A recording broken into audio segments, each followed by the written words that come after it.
Okay, let's just dive right into this explainer of Phase 2, Day 6, where we're going to uncover what I like to call the invisible architecture of the crypto market.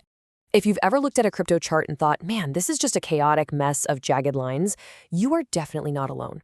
But what if I told you there's actually a hidden structure dictating exactly where those lines bounce and break? Today, we're pulling straight from our core crypto trading curriculum to unpack a massive milestone in technical analysis, support, and resistance. By the time we're done here, you won't just see random lines. You're going to see a perfectly structured building. Here's our game plan for today. We'll start with a welcome to Day 6, then move into mapping the horizontal levels, looking at the history of previous highs and lows, exploring zones and human psychology, testing strong versus weak levels, and wrap it all up with your technical analysis takeaway. So, Part 1. Welcome to Day 6, the invisible architecture. Okay, the absolute most crucial concept here is that support acts as a floor, holding the price up, while resistance acts as a ceiling, pushing it back down. Think of the current price of a crypto token like a bouncing ball inside a room, right? When the ball drops and smacks into the floor, it bounces back up. That's your support, and it's driven by buyers stepping in because they see the asset is cheap. Now, when that ball bounces up and hits the ceiling, it gets smacked right back down. That's your resistance, which is driven by sellers taking profits because they think the asset is getting a bit too expensive. These are literally the fundamental forces containing market price movements. Moving on to Part 2, mapping the horizontal levels, the geometry of the market. These horizontal levels, they form the foundational beams of a crypto chart's architecture. Honestly, when you open up a chart, the very first thing you want to do is identify these flat, horizontal planes running straight across your screen. They are the literal floors and ceilings where we see the price action temporarily stall out. When you see the price action pause at the exact same horizontal price point over and over again, boom, you know you found a critical beam holding the whole market structure together. Section 3. History. Previous highs and lows. The market remembers. This perfectly illustrates how previous highs and lows establish a history that the market actually remembers and reacts to. Think about it like this. On Monday, the price surges, right? It hits a brand new high before sellers push it back down. Come Wednesday, it drops even further. But then, by Friday, the price rallies and tests that exact same high again. So why did it stop at the exact same spot? Because traders remembered Monday. That previous high literally became a historical resistance level. The market has a memory, and identifying this past peaks and valleys, that's exactly how you anticipate where the price is going to get stuck in the future. Part 4. Zones and human psychology. The market's messy emotions. Now, up until now, we've mostly just talked about thin, precise lines. But let's be real, the market isn't always perfectly precise. This is where the curriculum introduces supply and demand zones.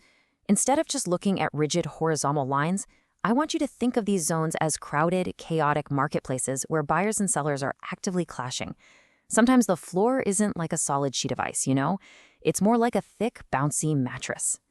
A zone is basically a broader area on the chart where a massive concentration of buying or selling orders is just sitting there, waiting to be triggered.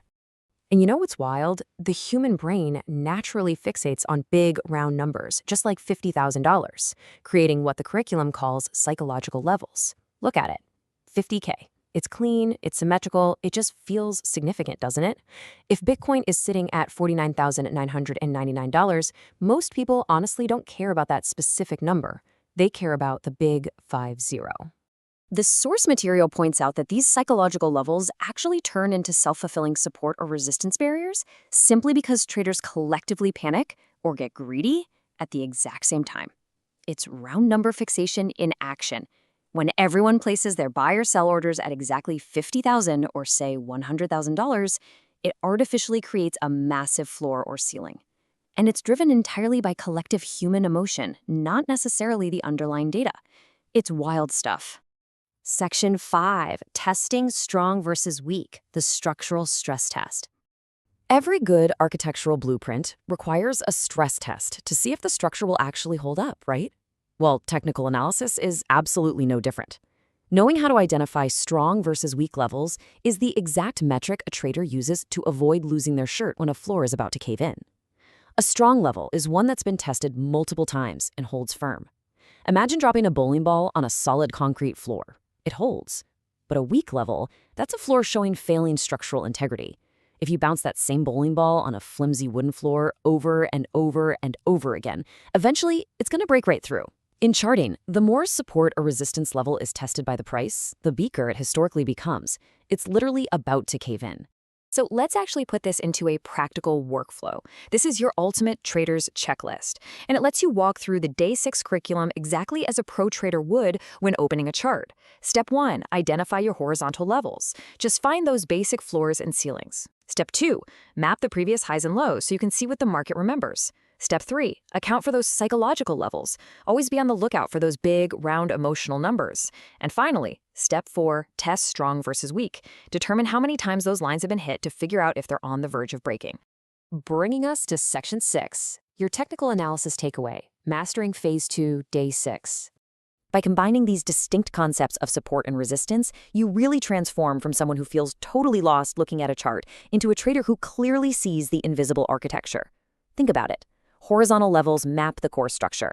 Supply and demand zones help you find exactly where the massive crowds of buyers and sellers are hiding out. And psychological levels? They allow you to predict the messy, collective emotion of the entire market. You are quite literally reading the minds of millions of market participants just by looking at a few lines on a screen. As we close out Day 6, I want to leave you with this final thought to chew on before you analyze your next crypto chart. Do these technical lines dictate the market, or does human psychology dictate the lines? It's this really fascinating loop of logic, isn't it?